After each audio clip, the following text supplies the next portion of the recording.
L'intersyndicale de la GECAMINE est contre les rapports de l'IGF faisant état du détournement des 10 millions de dollars américains. C'est au cours d'un point de presse que cet organe a fait ses démentis. L'intersyndicale de la GECAMINE parle d'une confusion dans les traitements de ces dossiers. Pour lui, les 10 millions de dollars brandis constituent une prime allouée à la commission qui a enquêté dans les entreprises partenaires ayant des litiges.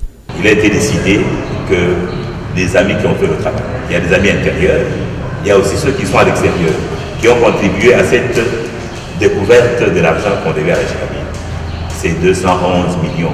Et le conseil a décidé qu'il soit donné 5% du montant qui a été recouvré.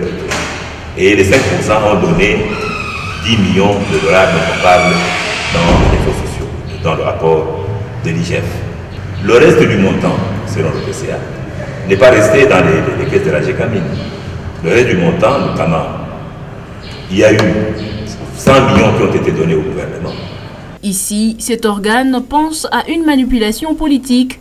Il condamne cette manière de procéder qui peut, selon lui, impacter négativement les fonctionnements de la mer des mines. Lorsqu'un agent arrive à découvrir une fraude quelque part et permet à son office d'avoir cet argent-là est primé.